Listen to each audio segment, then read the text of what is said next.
வாசிக்கின்றேன். குடலியாத்தூர். சுற்றுச்சூழல் பாதுகாப்பு நீர் மாசுபாடு கட்டுரை. குறிப்பு சட்டகம். முன்னுரை.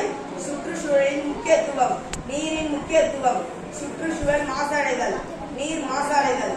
சுற்றுச்சூழல் பாதுகாப்பு வழிமுறைகள். நீர் மாசடைதலை தடுக்கும் வழிமுறைகள். சுற்றுச்சூழலை பாதுகாப்பில் மாணவர்கள் பங்கு. முடிவுரை. முன்னுரை. நோயற்ற வாழ்வே குறைவற்ற செல்வம் என்பது பழமொழியாகும். சுற்றுச்சூழல் தூய்மையாக இருந்தால்தான் நாம் ஆரோக்கியமாக வாழ முடியும். சுற்றுப்புற சூழலானது பல காரணங்களால் மாசடைந்து வருகின்றது. அதனை பாதுகாப்பது நமது முக்கிய கடமையாகும். இக்கட்டுரையில் சுற்றுச்சூழல் பாதுகாப்பு குறித்து காணலாம். சுற்றுச்சூழலின் முக்கியத்துவம். பசுமையான பூமி மனிதனுக்கு தரும் சிறந்த வாழ்க்கை என்ற பொன்மொழிக்கேற்ப வளமான சுற்றுச்சூழல் மனிதர்களை ஒரு போர்க்கவசம் போன்று பாதுகாக்கிறது. இயற்கையோடு இணைந்து வாழ் என்பதற்கேற்ப நாம் சுற்றுச்சூழலை பாதுகாத்து இயற்கையோடு இணைந்து வாழ வேண்டும். சுற்றுச்சூழலின் முக்கியத்துவத்தை நாம் உணர்ந்து அதற்கேற்ப செயல்பட வேண்டும். நீரின் முக்கியத்துவம். நீர் துளி அதுவே நம் உயிர் துளி என்ற பொன்மொழிக்கேற்ப நீரே மனித வாழ்வின் அடித்தளமாகும். நீரானது மனிதன் உட்பட்ட அனைத்து உயிரினங்களுக்கும் இன்றியமையாதது ஆகும். நீரானது குடிப்பதற்கும் சமைப்பதற்கும் போன்ற அன்றாட தேவைகள் மட்டுமல்லாது மின்சக்தி உற்பத்தி, தொழிற்சாலை, விவசாயம் செய்தல் போன்றவற்றிற்கும் பயன்படுகிறது. சுற்றுச்சூழல் மாசடைதல். நம்மை சுற்றியுள்ள சூழல், நிலம், நீர், காற்று என அனைத்தும் மாசடைந்து வருகின்றன. நில மாசு என்பது தொழிற்சாலை கழிவுகள் நிலத்துடன் கலப்பதாலும் ரசாயன பொருட்கள் நிலத்துடன் கலப்பதாலும் ஏற்படுகின்றது.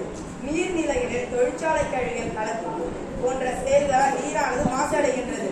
காற்றானது வாகனங்கள், தொழிற்சாலைகளில் இருந்து வெளியேறும் நச்சு புகையினால் மாசுபடுகின்றது.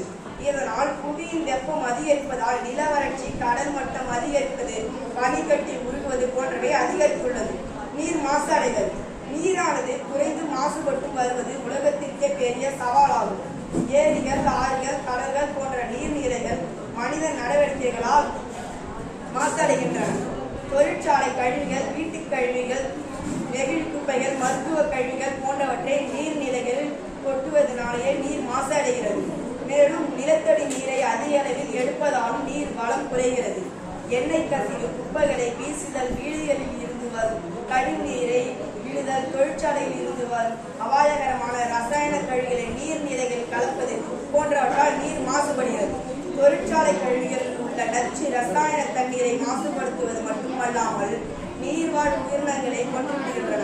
இயற்கை நிகழ்வுகளான எரிமலை வெடிப்பு, மனிதனின் உயர்ந்த நிலநடுக்கம் போன்றவற்றினால் நீர் மாசுபடுகிறது. சுற்றுச்சூழல் பாதுகாப்பு வழிமுறைகள். நாட்டின் தூய்மை நமக்கெல்லாம் பெருமை என்ற பொன்மொழிக்கேற்ப நாம் சுற்றுச்சூழல் தூய்மை பாதுகாக்க வேண்டும். மரம் நடுவது, காடுகள் வளர்ப்பது, சுத்திகரிக்கப்பட்ட தொழிற்சாலைகள் கழிவுகளை வெளியேற்றுவது, அதிக மாசுபாட்டை உண்டாக்கும் திட்டங்களை கைவிடுவது இவற்றால் மட்டுமே சுற்றுச்சூழலை பாதுகாக்க முடியும். நெகிழி பயன்பாட்டை குறைக்க வேண்டும். இயற்கை உரங்களையே பயன்படுத்த வேண்டும். நீர் மாசடைவதை தடுக்கும் முறைகள்.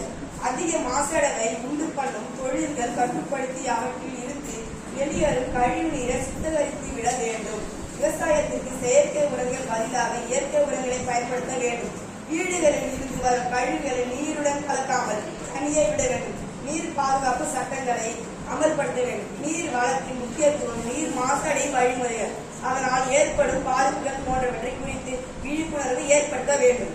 சுற்றுச்சூழல் பாதுகாப்பில் மாணவர்கள் பங்கு. மாணவர்கள் தனது வீடு, பள்ளி மற்றும் சுற்றுப்புறத்தை தூய்மையாக வைத்துக் கொள்ள வேண்டும். மரங்களை நட வேண்டும். நெகிழி ஒழிப்பு, சுற்றுச்சூழல் பாதுகாப்பு, மடங்கு மற்றும் மட்காத குப்பைகள் பற்றிய விழிப்புணர்வை மக்களுக்கு ஏற்படுத்த வேண்டும். குப்பை தொட்டிகளில் குப்பைகளை கொட்டுமாறு மக்களை அறிவுறுத்த வேண்டும். முடிவுரை. நாம் செய்யும் எந்த ஒரு செயலும் சுற்றுச்சூழலை பாதிக்காமல் செய்து நம் வருங்காலத்தை சந்தையிடம் ஒப்படைப்பது நம் அனைவரின் கடமை என்பதை நினைவில் வைத்துக் கொள்வது அவசியம். மரம் நடுவோம், மழை வருவோம், மாசில்லா சுற்றுச்சூழலை உருவாக்கும் என்பது என்று மனதில் கொள்ள வேண்டும். நன்றி.